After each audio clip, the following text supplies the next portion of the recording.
భగవంతుడు ఒక గొప్ప అవకాశాన్ని ఇచ్చింది మాత్రం కాశీ క్షేత్రంలోకి. ఓకే. కాశ్యాంతు మరణాన్ముక్తి అన్నారు. కాశీ క్షేత్రంలో శరీరాన్ని వదిలిపెట్టినటువంటి వాడికి మరి ఇంకొక శరీరాన్ని ధరించేటువంటి పరిస్థితి ఆయన రానివ్వడు. కాశీఖండంలో ఒక మాట చెప్తారు, కాశీలో ఉండే పేడ పురుగు గొప్పదా, వేరే వేరే చోట్ల ఉండే అపర కుబేరులు గొప్పవారా అంటే కాశీలో ఉండే పేడ పురుగే గొప్పది అంట. ఎందుకంటే అది జీవించినంత కాలం కాశీలో ఉంటుంది. కాశీలో ఉన్నంత కాలం అక్కడ ఉండేటువంటి మనుషుల యొక్క పాపపుణ్యాలు చిత్రగుప్తుడు రాయలేడు, కనబడవు. శరీరాన్ని వదిలిపెట్టేస్తే పరమశివుడు చెవిలో తారక మంత్రాన్ని చెప్తూ ఉండగా శరీరాన్ని వదిలిపెడుతూ వారు ఇంకొక జన్మ లేకుండా ఉంటారు. అందుకని అయితే కాశీ క్షేత్రంలో చాలా విశేషం. ఎందుకంటే మీరు ఇందాక మాట అన్నారు, అతి పురాతనమైనటువంటి నగరము కాదు ఇది, భూమండలం మీదనే. ఇంకా అతిశయోక్తి కాకపోతే కాశీఖండం ప్రారంభంలో ఒక మాట చెప్తారు. ఒకసారి బ్రహ్మగారికి ఒక అనుమానం వచ్చిందిట, నేను చేసినటువంటి సృష్టి గొప్పదా, పరమశివుడు చేసినటువంటి సృష్టి కాశీ గొప్పదా అని చెప్పి ఆయన బ్రహ్మగారు ఒక తక్కెడ లాంటిది తీసుకుని ఆయన చేసిన సృష్టి అంతా అందులో వేసేట పక్కన. ఆయన చేసిన అద్భుతమైనటువంటి నగరాలు, అద్భుతమైనటువంటి సరస్సులు, సముద్రాలు, ఆయన చేసిన సృష్టి అంతా ఓ పక్కన పెట్టి ఇలా కాశీని తీసుకొచ్చి ఒక్కసారి ఇలా త్రాసులో వేయగానే ఆ కాశీ క్షేత్రం ఎంత బరువుగా ఉంది అంటే అది భూమి మీద ఉండిపోయింది, ఇవన్నీ పైకి వెళ్ళిపోయాయి అని చెప్పాడు. స్వర్గము, ఇంద్రలోకము ఇవన్నీ కూడా ఈ కాశీ క్షేత్రం యొక్క బరువుకి, అంత గొప్పదనానికి ఇవన్నీ ఎంత స్పీడ్గా వెళ్ళిపోయాయి అంటే స్వర్గం ఇవన్నీ కూడా పైనే ఉండిపోవలసి వచ్చింది. అంత గొప్ప మహిమాన్వితమైనటువంటి క్షేత్రం. అయితే చాలా మంది కాశీ వెళుతున్నారు కానీ అందులో ఉండేటువంటి విషయాలు చాలా తక్కువ మందే ఎక్స్ప్లోర్ చేస్తున్నారు. కాశీ వెళ్ళిన వాళ్ళు ఏం చేస్తారు, సాధారణంగా విశ్వేశ్వరుని దర్శనం చేసుకుంటారు, అన్నపూర్ణాదేవి, విశాలాక్షిని, సాక్షి గణపతి, డుండి గణపతి చూస్తారు. చాలా మందికి పాపం డుండి గణపతి కూడా ఎవరో తెలియదు. ఆ పేరు ఎలా వచ్చింది డుండి గణపతి అంటే మన యొక్క కష్టాలని వెతుక్కుంటూ వచ్చి వాటిని తీసేటువంటి వాడు. ఆయనకి 3 నేత్రాలు ఉంటాయి, పైనేమో చక్కగా ఇలా చంద్రుడు ఉంటాడు, ఆయన స్వామివారి గుడి వెనకాలే ఉంటారు. ఇది చాలా మందికి కూడా తెలియదు. సాక్షి గణపతి గుడి ఎక్కడుందో తెలియదు, వెళ్లే మార్గంలో కనబడితే దండం పెట్టుకుంటారు. ఇది ఈ మధ్య కాలంలో వారాహి అమ్మవారి గుడి చాలా మందికి తెలుస్తుంది, అక్కడికి వెళుతున్నారు. తప్పితే అసలు కాశీ అంటే ఏంటి? కాశీ క్షేత్రంలో పంచక్రోశ యాత్రకి చాలా విశేషమైనటువంటి ప్రాముఖ్యత ఉంటుంది. అంటే గర్భవాసం చేస్తారు చాలా మంది, అంటే 9 నెలల కాలం పాటు కాశీలో ఉంటారు. అది కుదరనటువంటి వాళ్ళు 9 రోజులు కాశీలో ఉండి సరే 9 అన్న సంఖ్య కనబడింది కదా అని కొంత సంతృప్తి చెందుతూ ఉంటారు. నిజానికి గర్భవాసం ఎంతకాలం చేశామో అంత కాశీవాసం చేయమన్నారు. దీనికి కూడా ఒక లెక్క ఉంటుంది. అలాగే ఈ కాశీ అనగానే విశ్వేశ్వరుడు, లేకపోతే సాక్షి గణపతి, విశాలాక్షి అమ్మవారు, అన్నపూర్ణాదేవి గుడి, కాలభైరవుడు గుడికి వెళ్తారు, గవలమ్మ గుడికి వెళ్తారు, సారనాథ్కి వెళ్తారు, సంకటమోచన హనుమాన్ టెంపుల్కి వెళ్తారు, తులసి మానస్ మందిర్కి వెళ్తారు. ఇవి జనరల్గా లోకల్ సైట్ సీయింగ్స్లో వాళ్ళు చూపించేటువంటి. కానీ ఇందాక నేను ఒక శ్లోకం చెప్పాను, విశ్వేశం మాధవం డుంఢిం దండపాణించ భైరవం వందే కాశీం గుహాం గంగాం భవానీం మణికర్ణిక. ఇందులో విశ్వేశం అంటే విశ్వనాథుడు, మాధవం అంటే బిందు మాధవుడి యొక్క దేవాలయం ఉంటుంది. పంచగంగా ఘాట్కి పైన బిందు మాధవుడి గుడి ఉంటుంది. అది చాలా విశేషమైనటువంటి క్షేత్రం. దానికి పక్కనే మన గోదావరి జిల్లా వాసి అయినటువంటి 3 సంవత్సరాల కాలం జీవించి ఉన్నటువంటి త్రిలింగ స్వామి వారి యొక్క మఠం కూడా అక్కడ దగ్గరలోనే ఉంటుంది. అది మాధవం. డుంఢిం అంటే డుండి గణపతి. దండపాణి, ఇక్కడ కాశీ క్షేత్రంలో ఎవరైనా ఉండాలి అన్నా, ఎవరినైనా బయటికి పంపించేయాలి అన్నా సంభ్రమ విభ్రమలు అనేటువంటి 2 ఆయుధాలని ధరించి, సంభ్రమము అంటే ఓహో వీడికి కాశీ క్షేత్ర వాసం ఆ యోగం పట్టింది, వాడికి ఆలోచన కలిగించి లోపలికి రప్పిస్తాడు. విభ్రమలు అంటే వీడి కాశీలో ఉండే యోగ్యత లేదు, పోయింది, తరిమేస్తాడు. దండపాణికి ఆ యొక్క ప్రాముఖ్యత, అంత గొప్ప శక్తి ఉన్నది.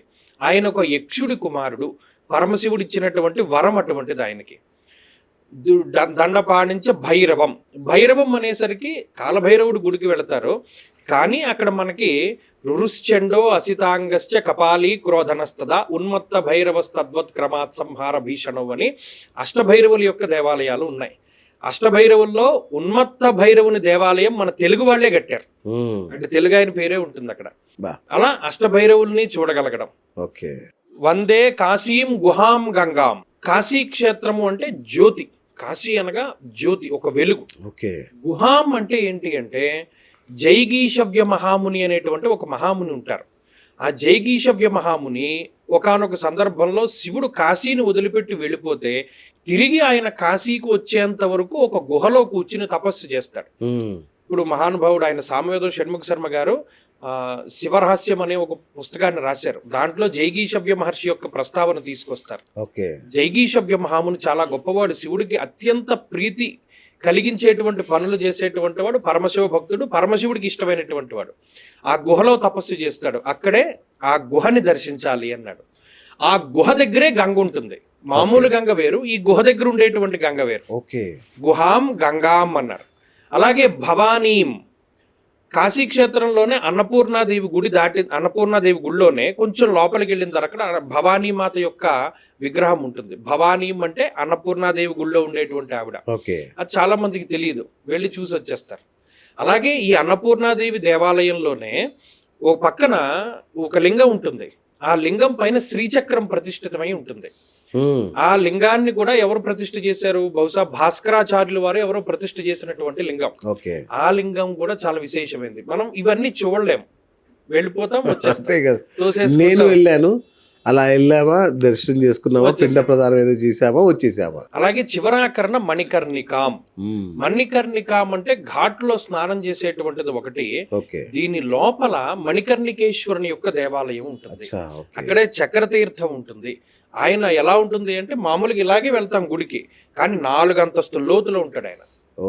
ఇవి బేసిక్ గా కాశీలో చూడవలసినవి. వాళ్ళు ఇందులోనే చాలా మంది చాలా చూడరు అసలు. ఇంకా ద్వాదశాదిత్యుల దేవాలయం, మామూలుగా శివుడికి పానపట్టం అని ఉంటుంది, అది ఉత్తరం వైపే ఉంటుంది ఎప్పుడు కూడా. కానీ లోలార్కుడు అనేటువంటి ఒక దేవాలయం, లోలార్క కుండం అని ఉంటుంది. అక్కడ ఏం చేస్తారు? సంతానం లేనటువంటి వారు వెళ్ళి అక్కడ స్నానం చేసి కొంత చేయవలసినటువంటి ప్రక్రియలు ఉంటాయి. ఆ లోకల్ గా పెద్ద ఉత్సవం చేసుకుంటారు. సంతానం లేనటువంటి వారు ఇక్కడ చేసి స్నానం చేసి ఆ బట్టలన్నీ అక్కడ వదిలేసి మళ్ళీ పైకి వచ్చిన తర్వాత వాళ్ళకి సంతానం కలుగుతుంది. అప్పుడు ఈ సంతానాన్ని తీసుకెళ్లి మళ్ళా లోలార్క కుండం దగ్గర కొన్ని విశేషమైనటువంటి కార్యక్రమాలు చేసుకుంటారు. ఈ లోలార్కుడు అంటే సూర్యుడు ఒకానొక సందర్భంలో కాశీ క్షేత్రంలోకి వచ్చి ఆయన మనసు లౌల్యమైనటువంటి ప్రాంతము. ఇక్కడ పానపట్టం తూర్పుకు ఉంటుంది. అంటే అన్ని పానపట్టాలు ఉత్తరానికి ఉంటాయి, ఇక్కడ శివుని యొక్క పానపట్టం తూర్పుకు ఉంటుంది. ఇది విశేషమైనటువంటి క్షేత్రం. అలాగే ఈ కాశీ క్షేత్రంలో ఇలాంటివి ఎన్నో ఉన్నాయి. ద్వాదశాదిత్యునికి సంబంధించినటువంటి క్షేత్రాలు, అష్టభైరవులకి సంబంధించినటువంటివి.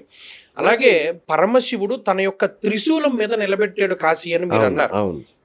3 శూలముల పైన నిలబెట్టాడు. అంటే ఆ 3 శూలాలు ఎక్కడో ఒకటి భూమిని తాకాలి కదా. ఆ 3 శూలాలు భూమిని తాకినటువంటి ప్రాంతాలు ఒకటి ఓంకారేశ్వర లింగం. మనం మన ఇంటర్వ్యూలో ఒకసారి రుణ విమోచనేశ్వరుడిది లింగం గురించి చెప్పాం. చాలా మంది నాకు ఫోన్ చేశారు. అది వాళ్ళకి ఎవరికి కనబడలేదు, మరి వాళ్ళకి ఆ ప్రాప్తం లేదో ఏంటో తెలియదు. ఈ ఓంకారేశ్వర లింగం పక్కనే ఉంటాడు ఆయన, రుణ విమోచనేశ్వరుడు. అది ఆయన అప్పుల బాధలు తీరడానికి అక్కడ అభిషేకం చేసుకుంటారు. ఆత్మవీరేశ్వరుడు మగ సంతతి కలగడానికి అక్కడ అభిషేకం చేసుకుంటారు. ఈ శివుడి యొక్క త్రిశూలాల్లో ఒక శూలాగ్రం పైన ఓంకారేశ్వరుడు లింగం ఉంటుంది. మధ్యశూలం పైన మనం ఇప్పుడు వెళుతూ దర్శనం చేసుకుంటూ ఉన్నటువంటి విశ్వేశ్వరుని యొక్క లింగం ఉంటుంది మధ్యశూలం పైన. ఈ చివరి శూలం పైన కేదారేశ్వరుని లింగం ఉంటుంది.